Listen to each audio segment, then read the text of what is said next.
Hello everyone and welcome to the Constructive Criticism Network. This network is here to help you improve at Magic the Gathering at every level. From Pauper Leagues to Top 1000 Mythic, we've got you covered. If you want to hear the entire network, head on over to our sponsor at PureMTGO.com, where you can hear each and every show, each and every week, and check out their sponsor, MTGO Traders, and tell them that the CCMTG Network sent you. Now sit back, enjoy the show. From YouTube, podcasts, and more, here's this week's episode from ConstructiveCriticism.com. How's it going, everybody? It is about 2 o'clock, Friday afternoon, May the 15th, 2020, and it's time for this, the 72nd or 73rd. I honestly can't remember at this point. We're in the 70s, but it's time. We're between 70 and 75. Anyway, I think we're 73, maybe. 73rd trip down the Homeward Path. My name is Adam. I'm a husband, father of 3. I just finished probably hour 58 this week at work. So somehow, some way, we try our best using the time and finances that we have available to us to make competitive Magic a possibility. Even though necessarily we're not focused on the grind, we still want to improve. So for those of you out there in a situation similar to me, I hope you can glean some useful information from this. So I'm not even jumping into the fast lane this week. We're going to take our time. We're going to do this nice and slow because I want to talk about something near and dear to my heart, and a lot of the Twitter and Facebook discourse over the last couple of weeks have really kind of inspired the topic. But rather than go into a rant one way or the other on companions or one way or the other on the standard format as a whole, instead of using this as an opportunity to try to lampoon Wizards of the Coast for doing a bad job building my favorite card game or telling them they messed up, plenty of people are doing that. I don't want to get in on that. I love Magic and I don't want it to change. But I understand that things get pulled in different directions. Instead, I want to talk about something else. Because I have the benefit of having played Magic for a very long time. At least by today's standards, doing anything for a long time. To put it in perspective, I've been married for almost 10 years. July will be our 10th anniversary. We dated for 5 years before that, and I started playing Magic the fall before that. I started playing Magic a year before that. So 16 years I've been playing Magic the Gathering. Competitive off and on for probably about 11 of them. The first year doesn't count, and then there was a hiatus somewhere in the middle where I was more a casual follower than I was an active player. But over my time playing Magic, I've seen a lot of set designs. I've seen a lot of worlds visited. I've seen a lot of mechanics introduced into the game. And got to thinking about it because of a lot of the discourse around how busted companions were. And it seems like the conversation is either it's not as busted as Affinity, so it's not busted, or it's the most broken mechanic of all time because you start with an extra card always in your hand and you always have access to it. And there's not really a lot of in between on them. And I've already said my piece about companions. I like them. I enjoy them. It's an unpopular opinion, but I enjoy them. I think they present unique aspects to deck building. I think the design on them is fantastic. Yes, some of them are too powerful, especially Lurrus and older formats. I get it. Wholeheartedly, I understand where you're all coming from. So rather than try to, beat that dead horse, I want to talk about something else, which is the macro archetypes of mechanics over the course of Magic's history. And this is where things get a little dicey for some people. Just like in anything, the reason I got to thinking about this is because my mind seems to work better when I can compartmentalize things, when I can find similarities between things. I think it's why I enjoy Magic so much, is like trying to connect dots, even sometimes where it doesn't look like they should be. And in doing this with mechanics, in trying to trying to figure out what mechanics are most like each other. it really kind of revved up the deck building engine again. I'm really excited to get home and get to building decks today, or get to tuning decks today. So for me, as is tradition, I always seem to find a way to file everything away into 3 distinct camps with the little nuanced things in between. The first one I want to talk about is the most egregious of the mechanical identities. It's the most obvious one. It's the one we see it's the one we are most readily, like, mind, body, and soul ready to dive headfirst into when we see them. And that is the parasitic mechanics, or the aggressive mechanics, which is to say, when a mechanic is parasitic, when a mechanic is aggressive by design, it wants you to play a very specific style of deck. When I say that, I mean, like, I'm not talking about Luris asking you to play a bunch of permanents that cost 2 or less, because even within that wheelhouse, there's a lot of different ways you can build that deck. The idea behind parasitic mechanics is actually the opposite. There's not a lot of variation in decks that are built around parasitic mechanics. The idea behind a parasitic mechanic is you want to play as many of the cards that do that thing as possible, and in exchange, all of them get better. Individually, they may be less powerful, but put together, they are infinitely greater than the sum of their parts. Like, mind-blowingly better than the sum of their parts.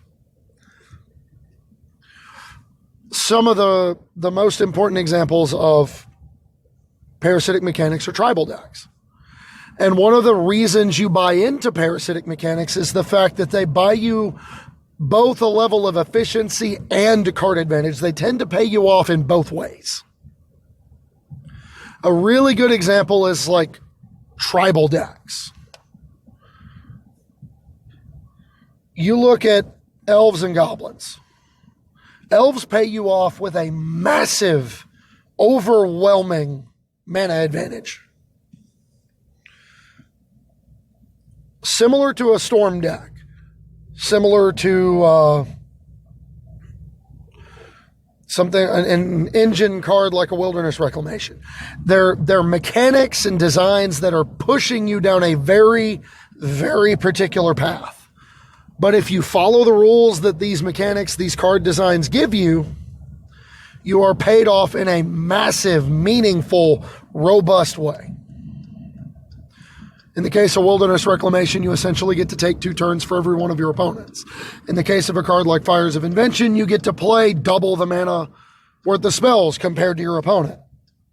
In the case of, in the case of Goblins decks, you get to put large amounts of power and toughness onto the table way sooner than you have any business doing, and it gets to start attacking. You know, a card like Goblin Lackey is not very good if you don't have a lot of goblins in your deck. It's also not very good if those goblins don't then help you make or get more goblins. So the more goblins you play in your deck and the more cards in your deck that care about goblins that are themselves goblins, the better all of them will be. You know, Skirk Prospector is a reasonable magic card because it can jump you from 1 to 3 mana on turn 2, allowing you to cast a 3-drop, then cast another 3-drop. Like, it's fine. But when you play Skirk Prospector with Goblin Warchief, and then can untap and cast Siege Gang Commander, now you're doing stuff. Now you're doing something huge.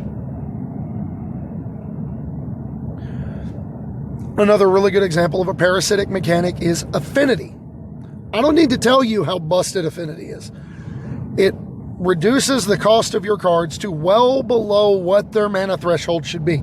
Any mechanic that allows you to passively generate an advantage just by playing a specific card type that eventually ends in you casting all of your spells in your hand for 1 to 0 mana is unyieldingly powerful. There's a reason the artifact lands are banned in Modern. There's a reason Affinity is still one of the better strategies in Pauper, even though cards like Gorilla Shaman and various other powerful artifact removal spells exist in Pauper. It's because Affinity is busted when everything comes together. Dredge is another classic example of a parasitic mechanic where, as someone on Twitter put it, you could print a literal blank piece of cardboard. No mana cost, doesn't do anything, except it has the words Dredge 6 on it, and it's one of the best cards in the deck now.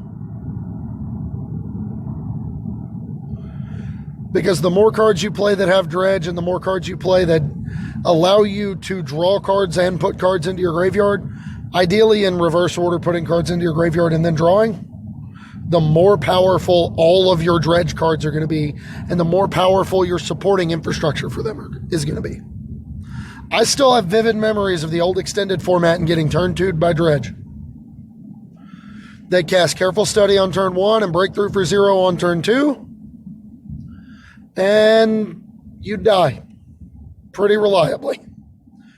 Because you would Dredge 4 times, mill a bunch of Bridge from Belows and Narcomoebas, and then you would cast Dread Return, and then you would revive Flamekin Zealot with a ton of zombies on the battlefield, and then you would kill your opponent.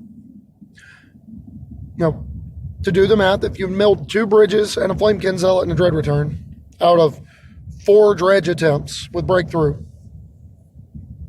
and then discard your hand, which could potentially also contain copies of Bridge from Below, and or the Dread Return, and or the Flamekin Zealot, you could just kill your opponent on turn 2, because you would bring back the Flamekin Zealot, give everybody +1/+0 in haste, and attack them for Xaxes on turn 2. It's kind of disgusting. Sometimes you do it on turn 1 with the help of Chrome Box. Because why not? The deck was silly.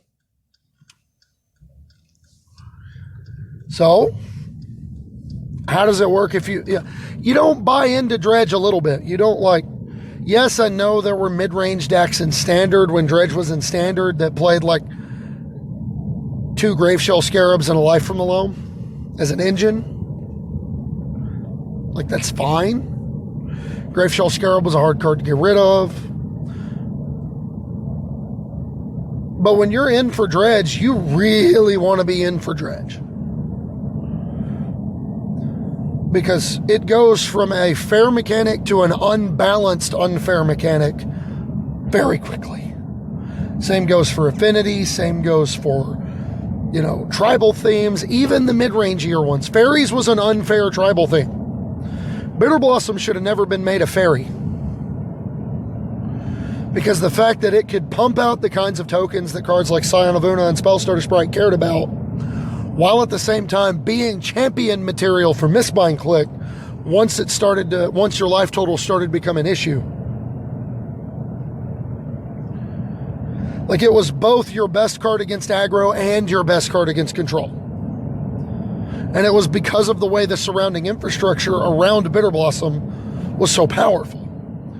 Spellstarter Sprite allowed you to counter spells because you could count the Bitter Blossom toward your number of fairies you controlled for Spellstarter Sprite. So untapping with Bitter Blossom once, with nothing else on the battlefield, would allow you to Spellstarter Sprite a 3-drop. Oh, and by the way, I can still kill your creature or bounce your thing with this unsummon. Like, come on. The tempo is huge. Instep Scion of Una, untap, attack you. Like, let's get the race on. Also, you can't blow up my Bitter Blossom because my fairies have Shroud. And then eventually we Mistbind Click, tap all your lands, you're gonna die. Like, and in that same situation, the Bitter Blossom does a good job protecting you from having your face blown off by an aggro deck. And then once your life total becomes a liability, you can just turn it into a 4/4 that will put the Bitter Blossom back if they kill the 4/4, which will conceivably even up the stakes on the battlefield. It was just a messed up card design. And a lot of it was made possible because of how many good fairies cards there were. My friend Mike Weeks up in North Dakota played fairies from the day Lorwyn released until the day it rotated out of Standard. And he was the saddest person, I think, quite possibly in the world, when he was no longer allowed to play fairies in Standard anymore. He played fairies in Extended before the Riptide Laboratory technology was found. And it was because of the fact that he could use Spellstarter Sprite. He could use Scion of Una to turn the game from a controlling one to an aggressive one. Flip the game, flip the script on a dime.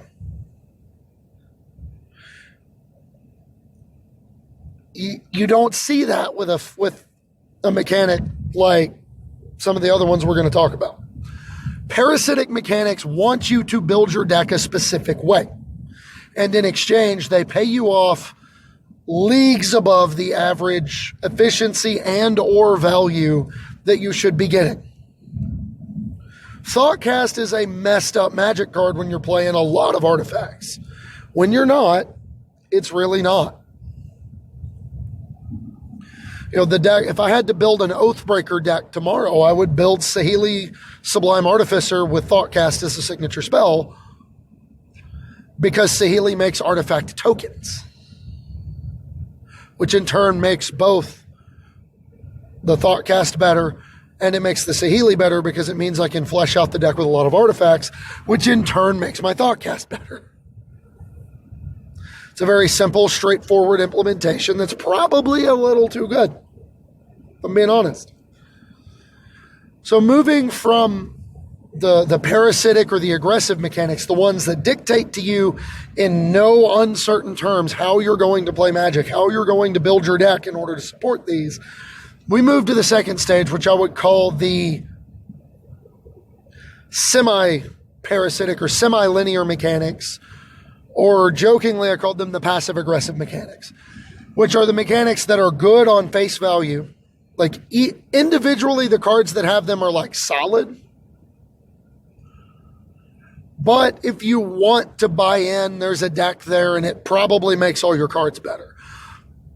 These kinds of mechanics tend to pay you off pretty consistently in the form of value, i.e. card selection, card draw, or, graveyard recursion, something along those lines.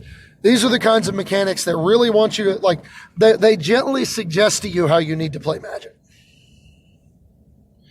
A really good example of one of these mechanics is Heroic. The Boros Feather deck did not play a lot of Heroic cards. What it did play was a lot of spells that targeted your own creatures. Boros Heroic is a really good example of, to clarify, the Boros Heroic deck prior to the printing of Luris. The Boros Heroic deck with 10th District Legionnaire, Adonto Vanguard, Feather the Redeemed. Because, Adonto Vanguard doesn't do anything particularly astonishing in that shell. It's just a creature that's really good to target with stuff because it's hard to kill in response. 10th District Legionnaire is a really good card to target because it gets a little bit bigger and gives you some card selection. Most importantly, when you're playing a card like Defiant Strike and planning to loop it repeatedly, giving you the scry before the draw turns every Defiant Strike into a Preordain, and then you get it back at the end of the turn thanks to Feather. That's a lot of value. That's a lot of control over the cards you're drawing, and that's really important in a deck like this. But you can take that idea, that approach of I can get this, you take that approach, you can even take that approach to Pioneer, where you can take Feather and Defiant Strike and play a card like Young Pyromancer, which pays you off for targeting your stuff with instants and sorceries by just making you a token every time you play an instant or sorcery. That's value. It's powerful. That's effective. I like it.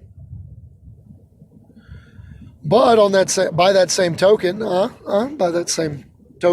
you can move to a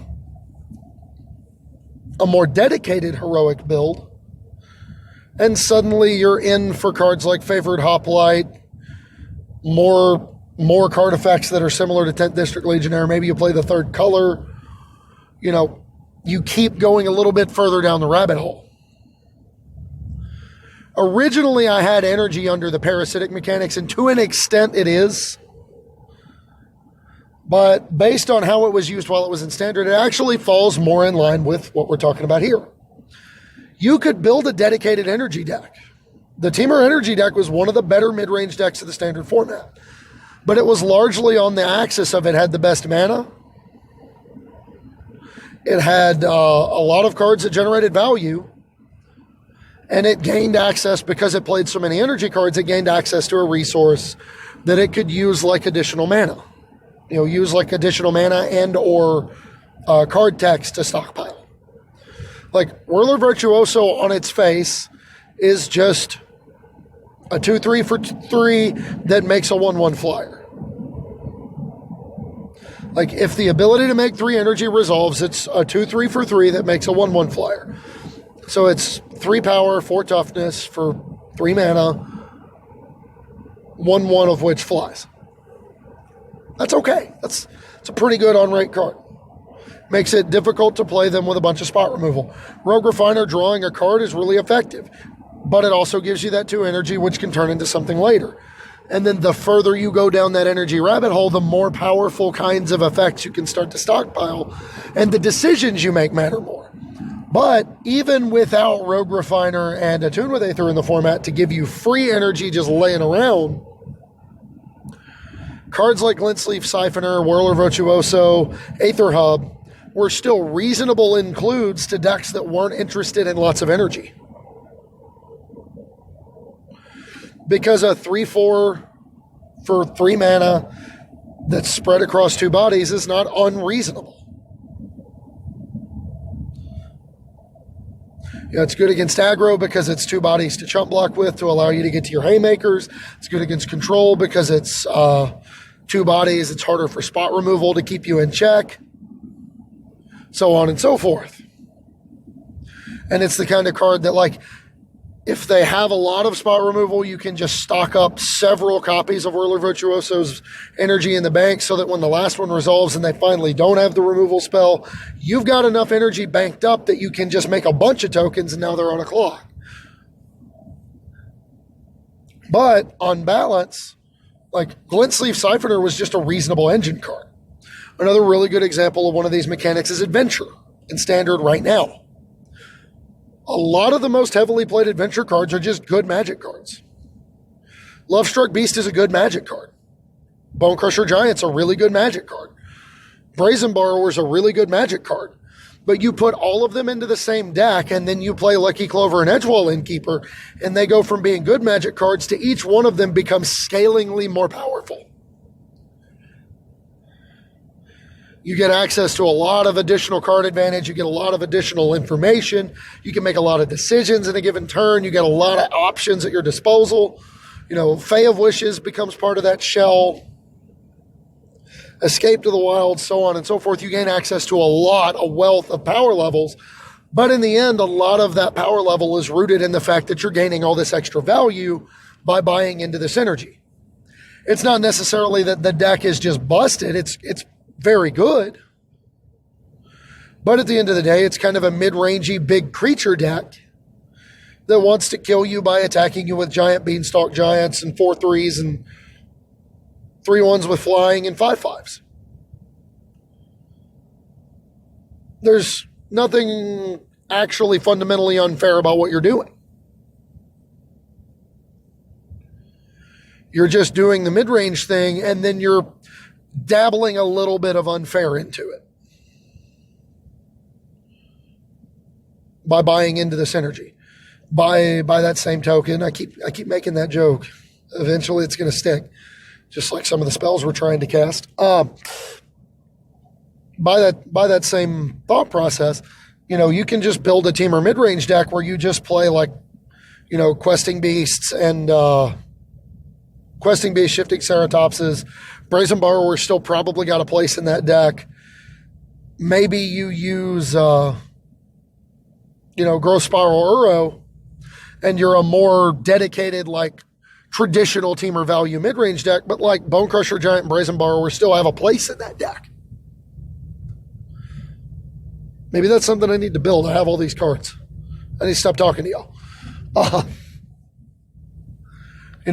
Bone Crusher Giant and Brazen Borrower are just independently very good Magic cards, but then when you buy into the synergy behind the adventure mechanic, there's also enough there to create a more linear shell. So it kind of toes the line between being a parasitic mechanic where you want as many cards with adventure as possible in order to maximize all of them, to being the next classification I want to talk about, which is, well, we'll get to it in a minute. But there's a ton of examples of mechanics like this over the years. Excuse me. Oh, I'm trying to think. A mechanic like Battalion from Return to Rev wants you to be attacking with lots of creatures. Well, naturally, your red-white aggro decks are going to want to attack with lots of creatures. But if you buy in on enough of these Battalion cards, you curve your deck down so that you can more reliably have 3 creatures in play and attacking, haste enablers and or just more creatures with haste in order to be attacking sooner, keep going down that rabbit hole a little bit further. Suddenly every card you play that has Battalion gets a little bit better. That's okay. It just makes your cards better. That's good. In Pauper, there's the deck called Boros Monarch is not really that deep into the Monarch sub-theme. And that's okay. But on balance, if you build a Queen Marchesa deck in Commander, you probably really want to have Monarch a lot. So, these are the kinds of mechanics that are interesting. They present some of the biggest challenges to deck builders because you can buy way in on them and potentially get paid off. But even if you don't, these cards are still fine. A card like 10th District Legionnaire is probably still just like a reasonable Magic card in a Boros deck that really feels like it wants to play a card like Reckless Rage. If you're playing Feather and Dreadhorde Arcanist, just to make use of Reckless Rage, you probably just play 10th District Legionnaire because it gets a 1/1 counter every time you target it. That's a good thing. But you can also, take the deck into Pioneer and play Favored Hoplite and 10th District Legionnaire and Satyr Hoplite and Young Pyromancer and go way further down that rabbit hole and be more interested in just really pushing the value of the heroic triggers and getting as many things with the word heroic or whenever you cast a spell that targets a creature you control as you can. Both of these things are viable. That's the point I'm trying to make about semi-parasitic, semi-linear mechanics, is that the approach of being partially in or all the way in, both of these things are viable. That's good. That's the way they're designed to be. And then the last mechanical identity I would go with, I call it nonlinear, passive, unyieldingly passive, which is to say these are the mechanics that just reward you for playing Magic. They require very little in the way of a deck building concession in order to take advantage of in a meaningful, powerful, proactive way. And these are the mechanics that Wizards tends to miss on the most. Which is to say, they're the ones that when Wizards misses on one of these mechanics, the results tend to be either really, really good or really, really bad. There's not really any in between. It's very rare that a passive style mechanic is just fine. They're usually fantastic or awful. There's not a lot of in between. And again, that's okay. A really good example of one of these is Delirium or Threshold. the kinds of cards that just care about what's in your graveyard. Well, if you play a game of Magic, I should probably clarify before I go any further. When I say these are the kinds of cards that reward you for playing Magic, they're the kinds of cards that reward you for playing a fair game of Magic. Which is to say, playing to the battlefield, exchanging resources with your opponent, and, ending up with a combination of permanents on the battlefield and cards in your graveyard. Playing that way is like your classic tournament grinder mentality. And that's where these mechanics lie. That's where these mechanics are interested in being. They don't want you to work too hard for them. Like when we first started working on the Delirium package for Nick's deck back in fall of 2016, Kaladesh. We first started working on it. The original deck was buying in a little bit on energy synergy. Rhymes, it's funny. It was buying in a little bit on energy synergy, but for the most part, the big thing it was trying to do was be an aggro deck. And the biggest issue he was having is some of the local guys were playing a lot of control decks, and they were just playing literal piles of removal spells, and then would just play something big and dumb like a Sphinx of Lost Truths, or, something that would get on the board and be difficult to remove for a deck that, aggro at that point didn't have a lot of removal available to it. There wasn't a lot of burn to help push through a big attack. The pump spells weren't great. So we got to work, and I said, well, if you really want to beat up on a control deck, one of the most reliable ways to do that is to keep applying continuous pressure. You make it hard for them to keep your board clear. So we bought in a little bit on Delirium synergy. We made a black splash. We played Vessel of Nascency to help smooth draws and to put cards into the graveyard to turn Grimflayer into a 4/4 on turn 3. And in so doing, we also loaded in a synergy package, which was Scrap Heap Scrounger and Prized Amalgam. Now, normally with a card like Prized Amalgam, you want as many cards that will turn it on as possible. But the thing about Prized Amalgam is it can be part of a compact engine too. Scrap Heap Scrounger doesn't ask anything of you except that you have creatures in your graveyard. And if you do, it'll come out of the graveyard by eating one of them. All Prized Amalgam wants you to do is put a creature into play from your graveyard. Well, Scrap Heap Scrounger is more than happy to fill that bill, at which point the Prized Amalgam will join it. And it was one of the better jobs I've done designing a deck in a long time.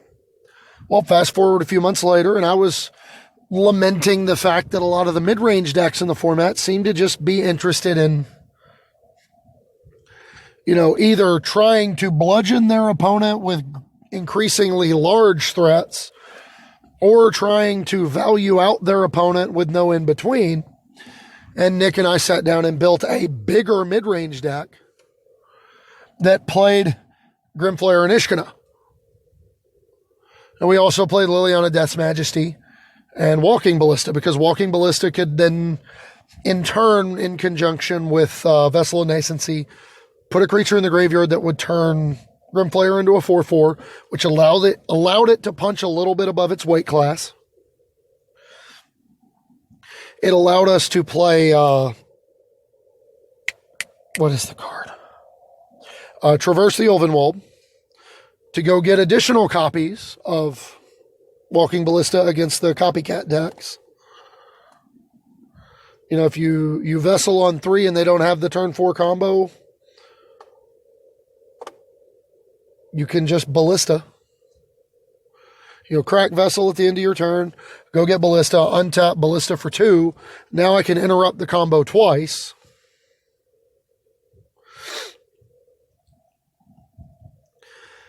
And what we ended up coming to was a deck that, there was definitely a Delirium sub-theme. We were playing Traverse the Ulvenwald, we were playing Grimflayer, we were playing Ishkana, But around them, we were just playing a lot of reasonable Magic cards for the time. We didn't really have to make any deck building concessions to them. You wanted to play Vessel to smooth your draws over and help fix mana. You wanted to play Grapple with the Pass to mill cards into the graveyard and then buy them. Grapple with the Pass plus Walking Ballista was a recurring way to interrupt the cat combo. And it was easy. And that was another easy deck that Nick went on a 5 or 6 F&M streak where he finished top 2 or better. Including one such roundhouse kicking me in the face when I tried to build a blue-red prowess deck in Standard because we had Soulscar Mage and Stormchaser Mage at the same time. Yeah, that was fun. I enjoyed it. It wasn't good. But taking all that into consideration and moving to another good example of what we have going on right now. Delve is a really good example of a passive mechanic where Delirium hits the sweet spot in terms of appropriate power level for the lack of deck building concessions you have to make. Delve punches way above the power level it should. Because the only thing Delve asks of you is to have cards in your graveyard. And in exchange, you get to reduce the cost of the cards you're casting. Because, making your cards cheaper has never ended poorly for WotC in the past. All you have to do is play Magic, and later in the game, you can get an Ancestral Recall. All you have to do is play Magic, and you can get a 1-drop 5/5 or 4/5 that's going to then fuel further iterations of this approach. You see what I'm driving at here? I'm not driving anymore. I'm pulled into the driveway, but still. The idea here behind Delve is it's supposed to reward you for playing Magic by giving you efficient Magic cards. But it doesn't just give you efficient Magic cards, it gives you unreasonably efficient Magic cards. And that's the thing. When it comes to these kinds of mechanics, they either give you efficiency in a big way or they give you value in a big way. Ishkana, Grimflayer, Traverse the Ulvenwald give you value. Traverse the Ulvenwald goes from being a lay of the land to being a demonic tutor for 1 mana. Ishkana goes from being a fat body that eventually starts slowly, very slowly draining your opponent of life to being something that gums up the board and can just fireball your opponent to death out of nowhere.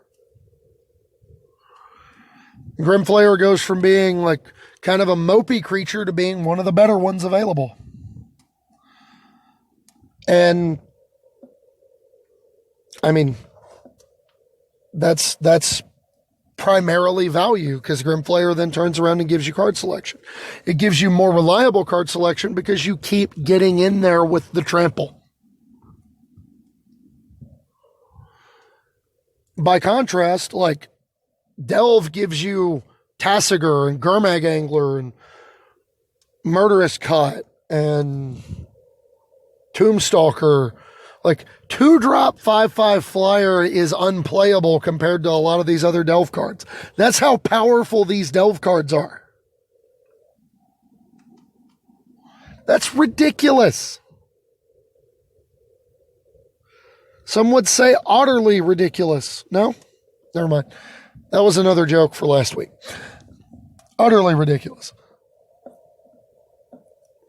So these are the kinds of mechanics that it's harder to agree on how good they are, right? Most of the parasitic mechanics are just they're good. They're straightforward. They implement well. They're really good. Affinity, Storm, Dredge, Tribal. I guess you could argue Tribal is kind of hit and miss, but when executed correctly, Tribal is usually really good. The kinds of decks that seem to build themselves. Wilderness Reclamation is a deck that builds itself. I know it's not a full-on archetype, but even just a flash deck with Wilderness Reclamation is really good because you can use mana on your own turn and you activate effects of stuff like Castle Vantress fix your draw, set everything up, and then untap your lands, Wilderness Reclamation, and interact on your opponent's turn. And even though you can build the deck a couple of different ways, the deck is still just very good. And still largely wants you to be playing a lot of cards and getting lots of extra mana. Fires of Invention, very much the same way. You want to be casting the most powerful thing you can at every point on the curve, and you want to be doing it twice.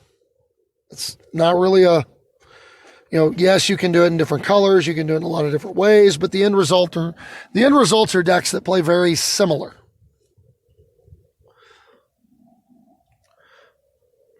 The semi-parasitic, vehicles is another really good example of semi-parasitic. Because the best vehicles decks didn't play a lot of vehicles. They didn't play a lot of payoff cards for vehicles. Some of them were pretty good. But I got my teeth kicked in by a dedicated red-white vehicles deck because Depala just went unanswered for a few turns and kept my opponent drawing gas. They were playing the veteran motorist.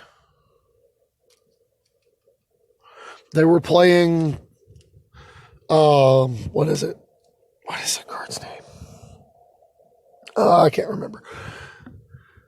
Another good example is like the Hardened Scales archetype is one of these, where you can just play Hardened Scales and Winding Constrictor in a deck that doesn't really care all that much, but like plays a lot of creatures that just happen to be reasonable.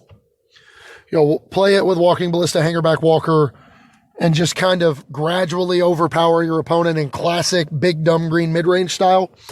Or you can buy in on the premise of playing mono artifact creatures with Metallic Mimic so that you can Harden Scales on one, Metallic Mimic on two, and then drop every X cost construct in your hand with 2+1/+1 counters for no mana.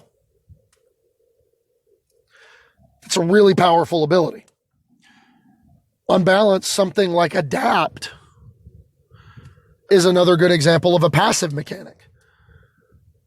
Like, you don't really have to do anything to play Adapt other than pay mana. In a card like Growth Chamber Guardian, all you're doing is casting a 2-drop and then making it into your 3-drop. If it lives. You're forcing your opponent to have an answer for your 3-mana activation, and you still have a bunch of cards in your hand. That's not really any different than any other game, except sometimes you have an extra card left. That's not a bad thing. Benthic Biomancer is like a reasonable Magic card. 1-drop curves into its adaptability. Maybe that's a case where you can get away with playing something like an Obosh or something like a, Benthic Biomancer, I'd imagine, is actually a pretty reasonable Magic card with Luris because it loads stuff into the graveyard. Like, Luris doesn't really ask all that much of you from a deck building perspective. That's why it's so good in older formats. It doesn't ask you to do anything you shouldn't already be doing. Building your decks with a tighter, more efficient mana curve. That's why Luris is too powerful in older formats. And I would argue Companion largely sits in this gray area where some of them, like all of them, are fairly passive in how they impact the game. They ask you to build your deck a certain way, yes, but a lot of the times the kind of deck you would want to play that card in for whatever ability it has is exactly how you'd build your deck anyway. The lone exception being Lutri, who's just like, fine, I guess. Like, it's an extra card in your hand.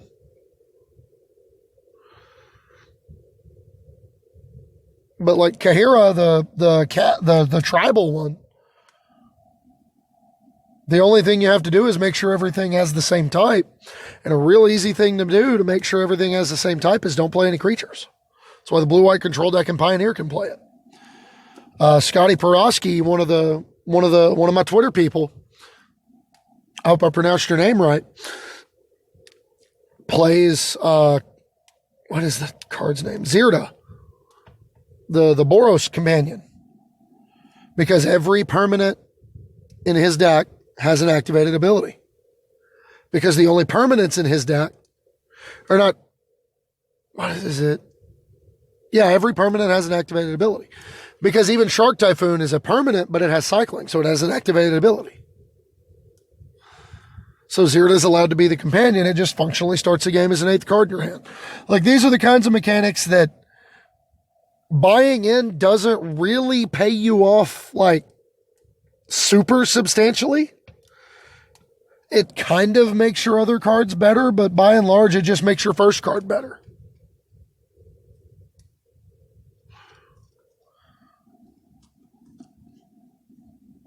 It's a very effective strategy.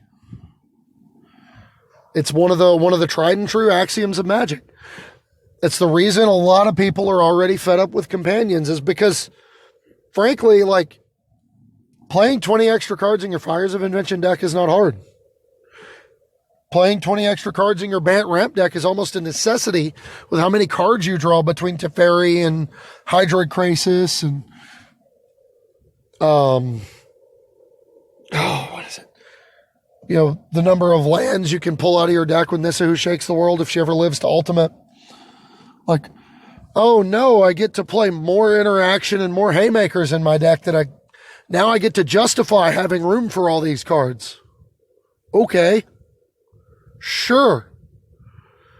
Like, now my Nissa Growth Spiral Uro deck gets to play an extra 20 ways to impact the board. Like, Temur Elementals with Yorion loves being able to play 20 extra cards, because now they have room for all the other stuff. It's not asking all that much of you. The only companion really that asks too much of you from a deck building perspective is Lutri. And it's the one that's banned in the one format that it wouldn't ask very much of you. So, bear in mind over the years, when it comes to mechanics, always try to view them through the lens of what they're asking of you from a deck building perspective. Are they asking a whole lot in order to maximize something? Are they telling you, are they dictating to you aggressively how you're supposed to play the game? If they are, they're parasitic mechanics. If you need to play a lot of cards of a certain type just to get value out of this mechanic, what you're getting back better be way better than what you're putting in.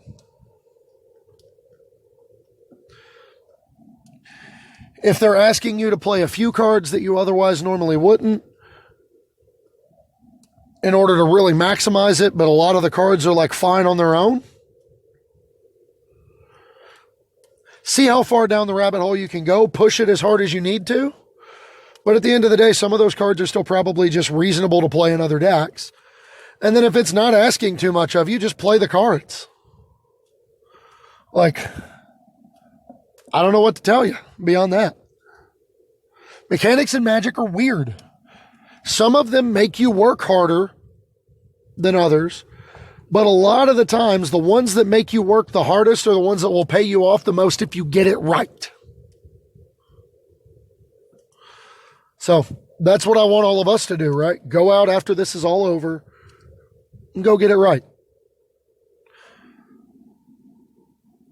And while we're on that subject, if you want to get it right next week, if you want me to get it right next week, find me on Twitter. I'm at HomewardPath MTG. Find me on Facebook. My name is Adam Spain. Find me on the Facebook group, the Homeward Pathfinders. If you're a patron of the show, like our newest patron, Brandon Wheeler, who's been a longtime listener, big supporter, one of my best Magic friends that I've never met face-to-face now.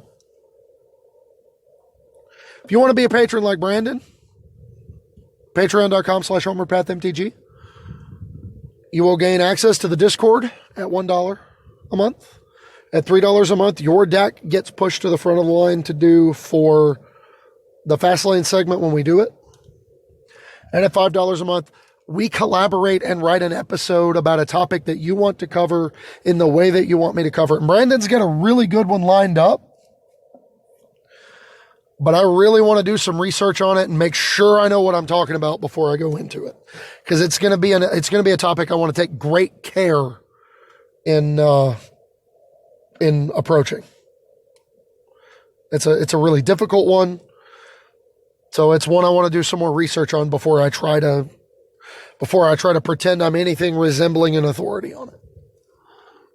So, again, that's all I have for this week, everybody. I hope you enjoyed it. So let's go into our favorite segment every week. It's time for the Mtg Dad Jokes.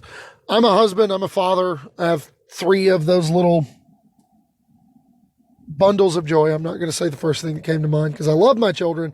I just don't always like what they do. But I have 3 of them in the house. As such, the kind of humor you're allowed to indulge in changes when you're trying to raise respectable members of society that don't embarrass you in public. As such,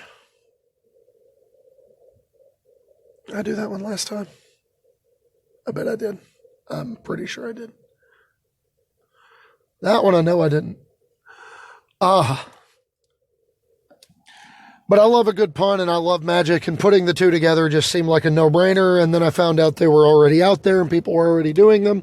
So I thought every week on the show, I read as many of these as I can find. First up is from Brian Sharp, who's another longtime listener, who says, episode 71, I will reply to it again because these things are never just funny once. I said, it's almost like they cycle. Like it. I had another one. Seth, probably better known as Saffron Olive on MTG Goldfish, put up Against the Odds Song of Creation, to which Jess Estefan said, are you only playing against Obosh decks? Against the Odds? I said, oh, this is utterly fantastic. And last but not least, clicked wrong.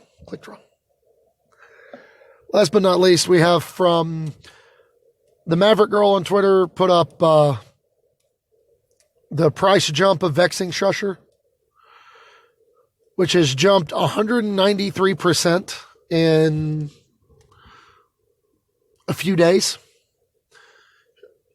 Not just dead sure why, weird commander stuff, I don't know.